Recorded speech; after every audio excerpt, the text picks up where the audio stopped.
Persaudaraan Setia Hati Trate dibentuk tahun 1922 atas prakarsa Ki Hajar Harjo Utomo di Desa Pilangbango, Madiun. Awal perintisannya, organisasi bela diri ini bernama Setia Hati Pencak Sport Club, dengan misi membekali pemuda dengan ilmu bela diri untuk menentang Belanda. Siapa sebenarnya RM Imam Kuswangat?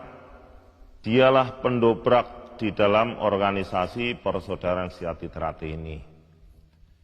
Beliau mengikuti latihan Setia Trate sejak tahun 1955 dan disahkan menjadi warga Persaudaraan Setia Trate ini tahun 1958, kemudian mengikuti pertandingan pertama kali di Kota Madya Madiun menjadi juara yang pertama.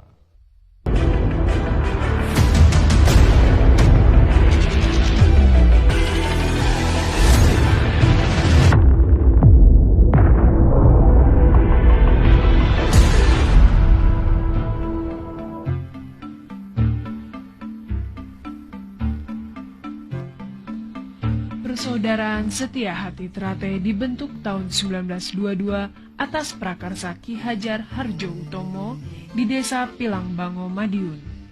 Awal perintisannya, organisasi bela diri ini bernama Setia Hati Pencak Sport Club, dengan misi membekali pemuda dengan ilmu bela diri untuk menentang Belanda, dan sempat berubah menjadi Setia Hati Pemuda Sport Club.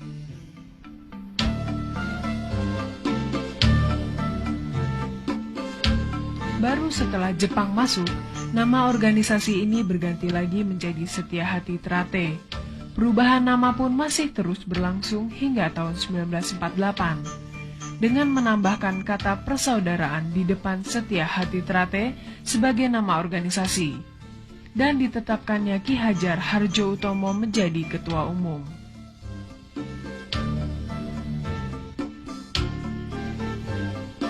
Meski begitu, nama perguruan ini belum muncul ke permukaan, sehingga belum dikenal masyarakat luas. Hingga hadirnya seorang pemuda kelahiran 18 November 1938 bernama Aryo, atau lebih dikenal dengan Raden Mas Imam Kusupangat. Setelah mengemban ilmu sekian lama dan meraih gelar pendekar, dengan seizin perguruannya di dekade tahun 50-an, Raden Mas Imam Kusupangat membuka latihan sendiri di pavilion rumahnya untuk berkiprah sekaligus mengawali baktinya pada perguruan.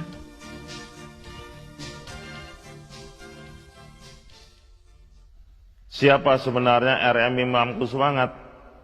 Dialah pendobrak di dalam organisasi Persaudaraan Setia Trate ini.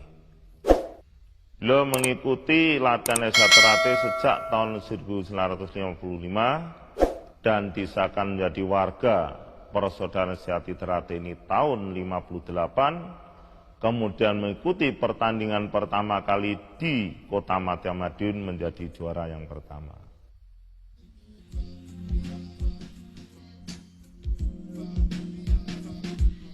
Kegigihannya melatih dan terus menggali ilmu mengantarkan Raden Mas Imam ke gerbang kepemimpinan dengan dipercaya memangku jabatan ketua dalam kepengurusan Persaudaraan Setia Hati Trate cabang Madiun. Baru tahun 1970 ia diangkat sebagai ketua umum Setia Hati Trate Pusat Madiun. Sedemikian besar kepercayaan yang diamanatkan kepadanya membuat Pak Imam lebih mencurahkan segenap tenaga dan pikiran untuk perguruan. Beliau mulai menentukan kebijaksanaan baru, kemudian melakukan terobosan-terobosan hingga mengalami kemajuan cukup berarti. Hal ini membuat nama Setia Hati Trate mencuat ke permukaan dan kian menyerbak tidak hanya di sekitar Madiun, tapi merambat ke Solo, Semarang, Surabaya, Malang, dan Mojokerto. Setia Hati Trate pula menjadi salah satu perguruan yang mendukung berdirinya induk organisasi pencaksilat IPSI.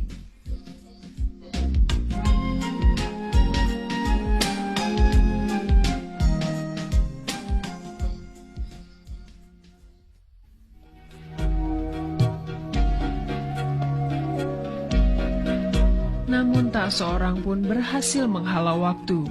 Tak seorang pun kuasa melepas diri dari batas perjalanannya. Manusia hanya punya hak sebatas berencana.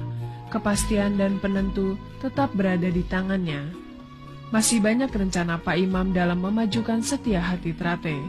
Namun tanggal 16 November 1987 beliau mengakhiri perjalanan hidup dan dimakamkan di makam keluarga di Desa Taman Madiun.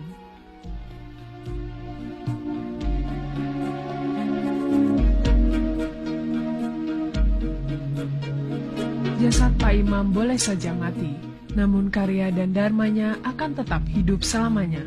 Bahkan kini persaudaraan Setia Hati Trate berkembang pesat baik dalam segi kuantitas maupun kualitas di 140 cabang di seluruh tanah air. Juga telah merambah ke mancanegara seperti Belanda, Amerika, Prancis, Australia, dan negara-negara Asia lainnya dengan jumlah anggota berkisar 300.000 orang.